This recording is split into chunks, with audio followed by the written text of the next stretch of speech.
Berjumpa lagi dengan TJ44 di Cerita Bersambung. Seperti biasa, sebelum lanjut video ini, jangan lupa tekan tombol subscribe dan like channel ini. Jika sudah, terima kasih.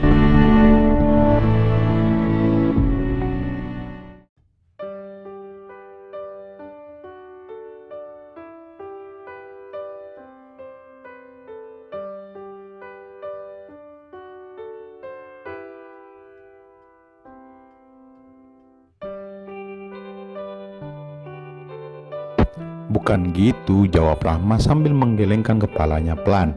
Halah, udah anterin aku balik dah. Aku kalau sama kamu bawaannya emosi mah. Gumam Rahma, meraih jemari Al lalu genggamnya, membuat ketenangan buat Al. Kalau jodoh gak akan kemana kok, percaya sama gua ya. Lanjutnya lalu makin erat menggenggam kedua tangan Al.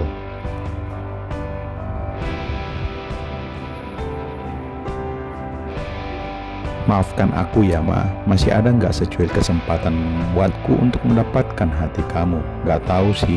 Ya udah yuk kita balik aja. Maafkan gua ya. It's okay. Akhirnya Rahma memutar mobilnya untuk mengantar Al yang duduk di sebelahnya. Saat di perjalanan, HP Rahma berdering tanda panggilan masuk. Mas Reza, lu diam dulu ya.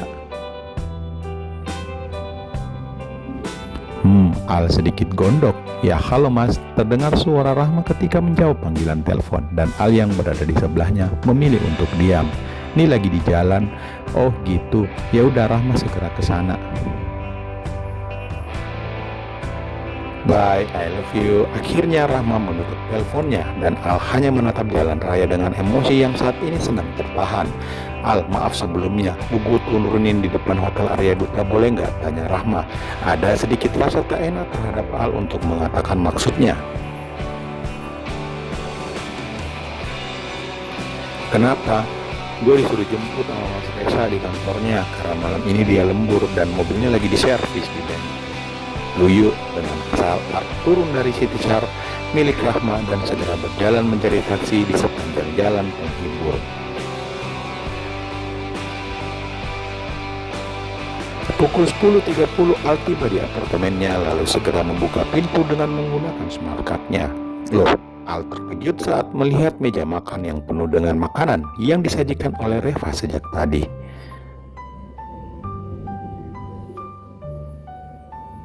Al berjalan menuju ruang tengah lalu mendapatkan Reva tertidur di atas sofa.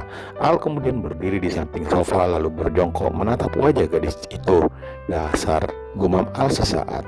Selanjutnya Al berbisik sambil mengusap lembut rambut gadis itu. Reva hanya menggeliat tapi tidak sadar dari tidurnya. Al tersenyum sesaat lalu mengangkatnya untuk dibawa ke dalam kamar. Tetapi saat setengah jalan gadis itu terbangun lalu mendapatkan dirinya membuatnya terkejut. Kamu udah bangun? Sorry, tadi nggak tega ngebangunin, jadi aku pikir mending aku menggendongmu masuk ke kamar, kata Al menjelaskan ke gadis itu yang sepertinya ingin memberikan protes kepadanya. Lu udah makan? Tanya Reva, tapi Bar tak berusaha turun. Udah, kamu? Belum, balas Reva. Ya udah, kamu makan dulu ya, ntar mah lo. Ya udah, turunin dong. Kalau aku nggak mau, balas Al sambil menahan senyum. Yes, romantis. Ujar Reva, lalu kemudian mereka tersenyum bersama.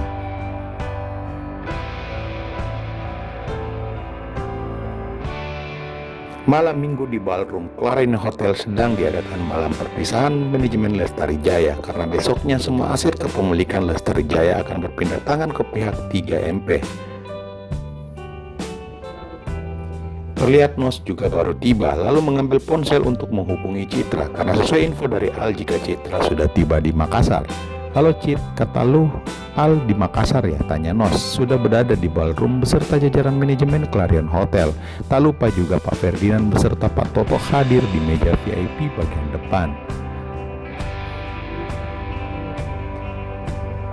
Nih, gue bareng adek gue udah di parkiran hotel. Lu juga kan? Kata Citra di telepon. Lu bareng Eci ya? Tanya Nos. Iyalah, emang adik gue ada berapa? Oke, gue tunggu di dalam ya. Tak begitu lama, para tamu undangan sudah lumayan banyak yang datang. Mulai dari level staff sampai ke level para manajer pun sudah mengisi beberapa kursi kosong dengan pasangan masing-masing. Dari arah pintu tampak dua gadis dengan penampilan yang begitu anggun, membuat beberapa mata tamu yang hadir langsung menoleh ke mereka. "Hai Cit," sapa Nos yang ikutan menoleh lalu mengangkat tangannya.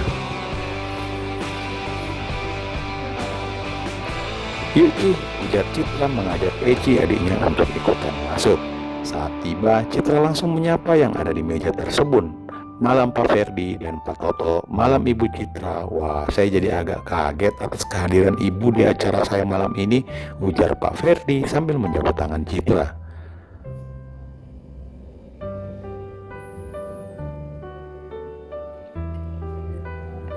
"Ah, Pak Ferdi bisa aja. Oh iya, kenalin adik saya, namanya Desi." "Ferdi, Desi, Toto, Ci, kenal nggak sama Kang Nos?" Lalu Citra bertanya ke adiknya. "Kenal dong. Hai Kang, kumaha damang," ujar Eci sang adik sambil tersenyum kepada Nostra. "Alhamdulillah damang peneng," ujar Nos saling berjabat tangan. Lalu kedua gadis itu dipersilahkan duduk. "Ibu Citra, kok Pak Al nggak datang?" tanya Pak Ferdi. "Lagi ada urusan di Jakarta Pak, Citra juga udah ngajakin kemarin, tapi dia kan baru pulang ke Makassar 4 hari yang lalu." "Iya Bu, Pak Al sempat kesini dan melihat-lihat sekitaran hotel," ujar Pak Toto. "Oh iya, Desi katanya ikut kontes Miss Celebrity ya?" tanya Pak Ferdi ke Eci. "Iya Pak, nyoba-nyoba aja." "Oh yakin lah pasti menang." Eci nggak berharap menang sih Pak, lagian masih muda, pengen nyoba-nyoba aja sebelum kerja di tempat Kak Al, ujar Eci sambil tersenyum. Saat ini mereka berenam sedang duduk di meja bundar posisi di depan panggung, dan Nos tepat berada di depan Eci tak henti-hentinya menatap wajah cantik si Eci. "Kang, kok liatin Eci melulu sih?" Eci yang sadar diliatin melulu oleh Nos langsung menegur. Tampak Nos gelagapan dan salah tingkah di hadapan mereka membuat semuanya tertawa. "Hahaha Ci, Kang Nos kayaknya naksir sama lo tuh," ujar Citra. "Apaan sih Kak Cit?" Mereka tertawa bersama. Tak begitu lama, akhirnya acara pembukaan pun dimulai. Para tamu yang hadir sudah hampir memenuhi meja dalam ruangan. Lalu tiba-tiba ponsel Citra berdering. Melihat nama si penelpon, kening Citra mengernyit. Kak Al Ci, bentar ya Pak, ada telepon dari Pak Al." Lanjutnya, dan melangkah menjauh dari mejanya karena keadaan ruangan saat ini sangat berisik. "Halo, iya Kak," ujar Citra saat menjawab panggilan telepon. "Kamu di mana? Nih, udah di acara. Kakak boleh minta tolong? Apapun yang kakak minta akan Citra turutin, dan bisa bikin Citra akan bantu." "Kenapa gitu kakakku?" Canda Citra disertai senyum manis di wajahnya, seakan ia sedang berbicara empat mata dengan Al, padahal hanya di telepon. "Gaya kamu, keluar bentar temuin aku di lounge sekarang juga." Sontak Citra terkejut mendengar perkataan Al. "Loh, kakak ada di Makassar? Gak usah banyak nanya, buruan kesini." "Siap bos."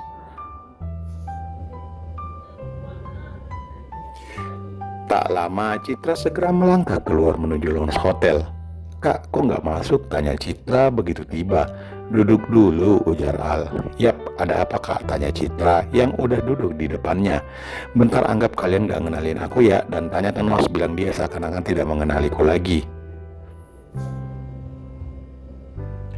"Loh aneh, kenapa gitu?" "Pengen aja, kamu tahu kan malas dengan media." Nggak pernah berubah, selalu ingin jadi sosok yang misterius. Nggak ada yang salah kan?" "Iya sih." "Yaudah, tapi kakak masih juga kan?" "Iya nih, lagi nungguin teman." Boleh Citra tebak teman spesial?" tanya Citra sambil mencoba menebak dari sikap dan ekspresi si kakak. Tapi rupanya kebiasaan Citra dengan mudah ditebaknya. "Nggak usah banyak nanya, ya udah buruan kamu masuk." "Oce deh, tapi papa sama mama tahu nggak kalau kakak pulang?" "Enggak, tapi bentar aku ke rumah." "Ya udah, Citra tinggal kalau gitu. Satu lagi," ujar Al saat Citra baru berdiri dari duduknya. "Kenapa?" "Baju kamu lain kali agak tertutup dikit, bukan kayak gini terbuka depan belakang," protes Al sambil melihat penampilan sang adik. "Maaf nafkah ya, tapi tenang aja, Citra masih tahu batas kok. Dan ngomong apaan kamu? Ya udah buruan masuk. Oke bos, bye.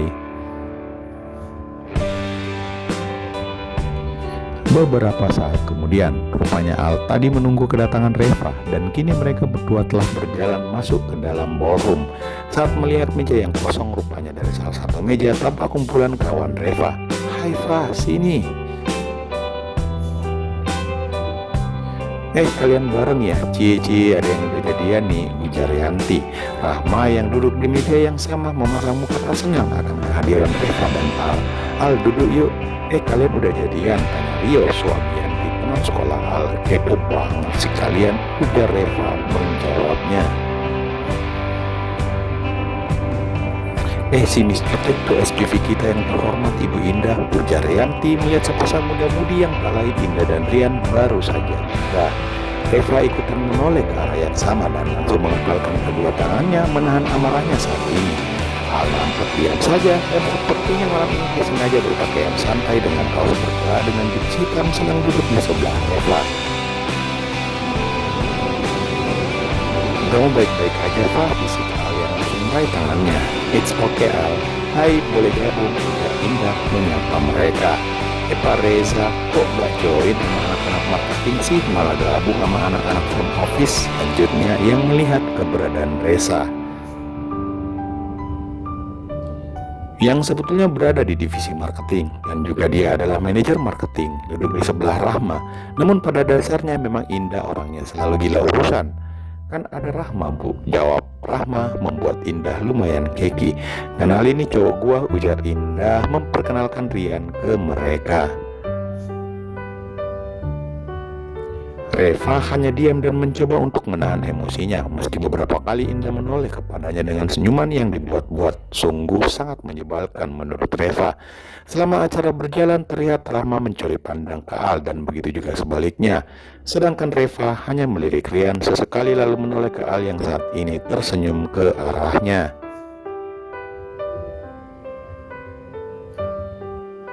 Al, dia, ujar Reva terputus dan menoleh ke Al saat melihat Nos memberikan kata sambutan bersama Pak Ferdinand sebagai simbol penyerahan perusahaannya ke pihak 3MP. Udah putus, ujar Al.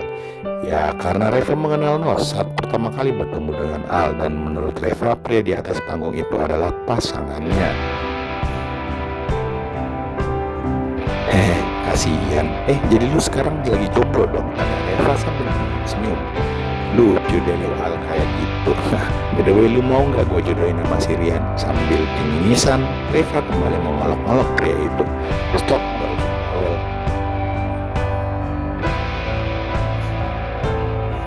Haha, lu kenapa pakai tawa sendiri? Tanya Yanti. Kepo amat sih lu non. Kalian jangan ribut, nggak tahu apa lu bos. Baru kita lagi memberikan kata sambutan, kata Indah menunggu mereka.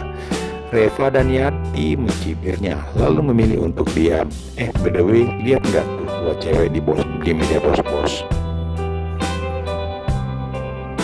Iya, gue juga dari tadi perhatiin mereka, balas salah satu kawanan mereka. Yang pakai baju merah katanya adiknya pemilik perusahaan, tanya Reva. Iya sih, dia antar HRD direktur kita, jelas Reza, karena ia lebih paham. Sebelumnya dia ikut meeting bersama Pak Ferdi dan bahas mengenai proses akuisisi perusahaan. Semua obrolan mereka didengar oleh Al, namun tetap pria itu tak berkomentar apapun. Terus yang di atas tadi sama Pak Ferdi siapa? Itu Mr. Mustra. Gue nggak tahu sih dia jawabannya apaan. Yang jelas dia bukan owner. Paling ownernya sombong dan udah tua gitu, ujar Reva. Al mendengar ucapan Reva langsung kesel.